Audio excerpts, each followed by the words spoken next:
வணக்கம். அடுத்த டில்லி முதல்வர் யார்? போட்டியில் இரு பெண்கள். அவர்கள் யார் தெரியுமா?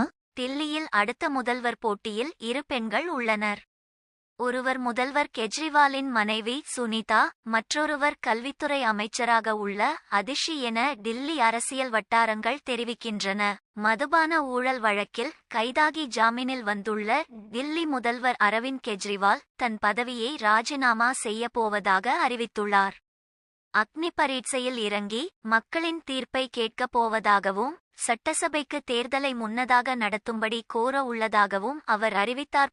2 நாட்களில் புதிய முதல்வர். அடுத்த 2 நாட்களுக்குள் முதல்வர் பதவியை ராஜினாமா செய்வேன். கட்சி எம்எல்ஏ-கள் கூட்டத்தை நடத்தி ஆம் ஆத்மியைச் சேர்ந்த ஒருவர் முதல்வராக தேர்ந்தெடுக்கப்படுவார்.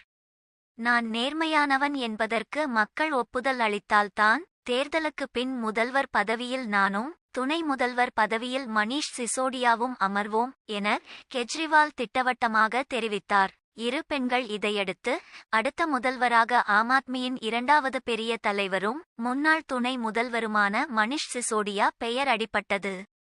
இதற்கு முற்றுப்புள்ளி வைக்கும் வகையில் ராஜினாமா அறிவிப்பை வெளியிட்ட கெஜ்ரிவால் வழக்குகளை எதிர்கொள்பவர் பதவியை வகிக்க மாட்டார் என தெரிவித்தார். இந்த சூழலில் அடுத்த முதல்வர் போட்டியில் இரு பெண்கள் உள்ளனர். ஒருவர் முதல்வர் கெஜ்ரிவாலின் மனைவி சுனிதா, மற்றொருவர் கல்வித்துறை அமைச்சராக உள்ள அதிஷி என அரசியல் வட்டாரங்கள் தெரிவிக்கின்றன.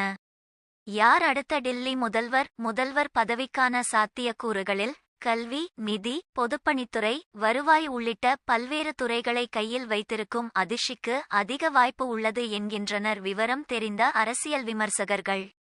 அதே நேரத்தில் முதல்வரின் மனைவி சுனிதா கெஜ்ரிவால் பதவிக்கு மாற்றுவதற்கான சாத்தியமான வேட்பாளராக இருக்கலாம் என பேச்சு அடிபடுகிறது. செய்தியை கேட்டதற்கு நன்றி.